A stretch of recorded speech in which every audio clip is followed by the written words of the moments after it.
Hey YouTube, today we are making ginger bug. Ginger bug is a really simple base starter that you'll need to make all of your fermented pops. So the main ingredients are only three: ginger, sugar, and water, clean water. So we'll get started here and I'll show you how it's done.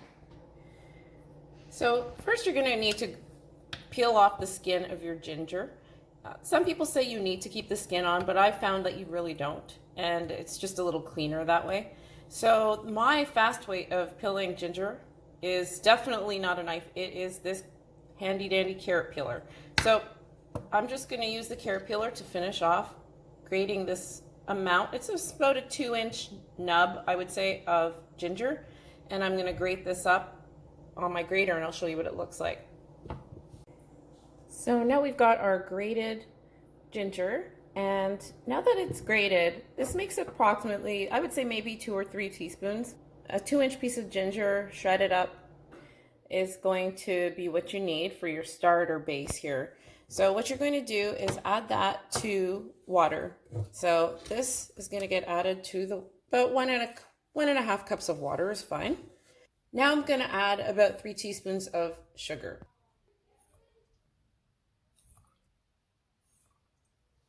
That's it. So I'm going to stir this up and leave this on the counter. And each day I'm now going to add 1 teaspoon of grated ginger and 1 teaspoon of sugar to this ferment. It's now Sunday, so I'm going to do this for 7 days in a row.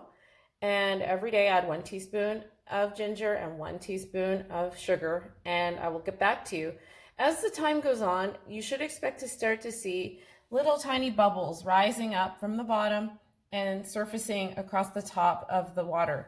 But that's all totally normal, and this is the fermentation process. A lot of people say you shouldn't use metals when you're making ferments, and I happen to agree with that, so I'm just using the back end of a spoon to stir up the sugar. And I should also add that when you put a lid on this, it should be very loose, very loosely put on, because the air bubbles are going to start to rise and the gas will escape. You want to make sure you don't make the lid too tight so that the gases have somewhere to go. All right, there's day 1. Okay, so it's day 2, and we're adding 1 teaspoon of ginger and 1 teaspoon of sugar. You cannot hear it because the microphone won't pick up the sound, but it actually is already starting to bubble. I can hear it if I put my ear real close to it. Can't really see.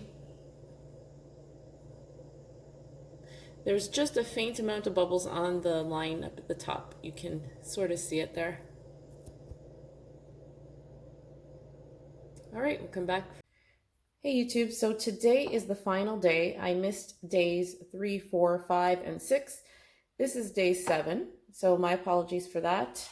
Last time we left off, there was just a little bit of bubbling around the surface of the ginger bug, but now we can see on day 6 how frothy and bubbly this is. So the fermentation is pretty much done. I'm going to go for 1 more day just because, and I will go ahead and make a separate video for what comes after this. So I've just added 1 teaspoon of grated ginger and 1 last teaspoon of sweetener or sugar. I put the raw sugar. You can use whatever sugar you choose.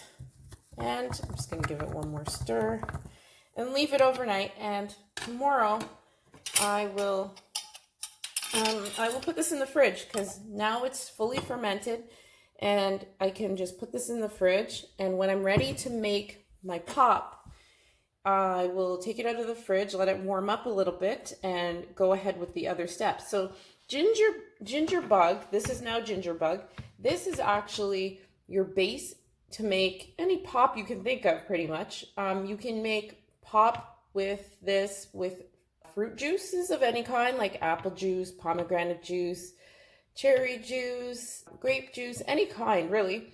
And you can also make it into a type of pop with teas. So it's kind of like a different way of making kombucha in a way, if you are familiar with that. But in any case, this is fermented, and you can go ahead and make the next step, which is your pop. My favorite is either ginger beer or ginger ale. And there's also some recipes out there for homemade cola, like a fermented cola and fermented strawberry pop. So there's so many things you could do with this, but this is your starter. And this is what you need in order to make your pop. So this is ginger bug. It's very simple, and hopefully you give it a try. I hope you are doing well. God bless you, and have a good night.